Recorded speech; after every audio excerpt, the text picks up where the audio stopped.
Alright, here we go. We're going to continue discussing the CNSS security model. Hopefully you had a little bit of a break from the first 6 attacks we talked about, and we're going to be working that middle column now. So, man-in-the-middle attack is one of these attacks which says if I'm trying to go from point A to point C, and I happen to be the person at point B in between A and C, I can listen in to everything, and I could even change some things that came through me, or I could turn off the link and A couldn't talk to C. So a man-in-the-middle attack is that type of an attack where point A is trying to talk to point C, and someone in between that transmission path, point B, can either attack the confidentiality, integrity, or availability of that information that's passing through it. Okay, the next attack on the list there is called a DNS attack, and DNS stands for Domain Name Server.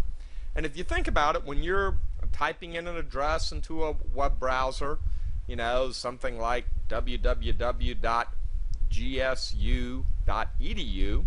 that has to be translated into a IP address, which is what the computers use to actually talk between themselves. IP stands for Internet Protocol. So DNS is just that mapping of some English-like name, www.gsu.edu, into a IP address. And if you can attack the DNS servers, then you control everything. Because basically, even if you typed in www.gsu.edu, I could send you to my site, to an internet address that's my site in China or Russia or Afghanistan, and take control of your computer where it's a very bad site. So DNS attacks are against those very critical servers that map the more human-like names and URLs into IP addresses. TCP IP Handshake Attack refers to a type of attack. TCP stands for Transport Control Protocol, and IP is Internet Protocol. But there are two components of the dominant network protocol stack that's used for computers to talk back and forth to each other. And when they do a handshake between two computers, when they're trying to set up a circuit between them to talk back and forth, there is a three-way handshake that takes place. And there are certain attacks that can be used that can exploit that three-way handshake so as to create an attack vector for attacking one or both of the computers. So that's what TCP IP Handshake Attack. It's taking advantage of some protocol limitations or protocol limitations associated with that three-way handshake in establishing a network connection.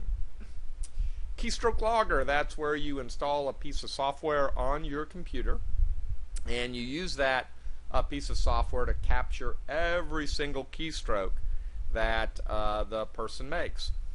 In older days, when we had typewriters around, people would actually measure the sound. They'd actually use sonic sensors to actually detect the sound so that they could recreate what was being typed on the typewriter. But these days everybody's got computers and they have programs. They can run programs, so it's just a program that tracks all those keystrokes.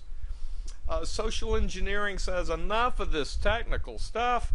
All I need to do is pretend to be that tech guy or pretend to be an employee, and people will tell me everything. Everything. And so, as I mentioned in the earlier videos, inside attacks are the most dominant form of attack. Social engineering is rapidly gaining, and one day may be or may already be the dominant form of attack. So social engineering is calling you on the telephone and seeing if you're dumb enough to give them your username and password as that the attacker pretends to be from the tech department, or doing other sorts of things associated with socially engineering the information out from you.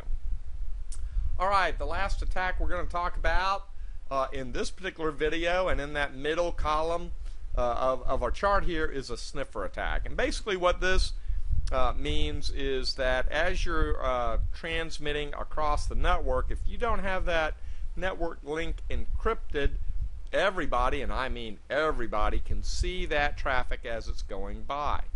So if you don't have your wireless network at the house encrypted, or if I can break it, it's trivial for me to find a piece of software called Sniffer software and sit there and watch every single piece of information that you send back and forth, including your username and password and all sorts of other things. So that's what a sniffer attack refers to, and lots of public networks are very vulnerable to these types of attacks. Alright, we'll look at that. We've covered 6 more types of attacks. We've got 6 left to go, and then we're going to start looking at what we can do to protect ourselves against these various types of attacks. So sniffer, software engineering, very, very dominant. Keystroke Logger, TCP/IP Handshake Attack, very geeky-like. DNS Attack, very geeky-like. And a man-in-the-middle attack, which logically makes a lot of sense and should get you pretty scared if you can route traffic and be somewhere in between. Alright, enough for now. I'm going to go ahead and stop this particular video, and we'll pick up in the next video by looking at the last 6 attacks associated in our countdown of 18 notorious types of attacks.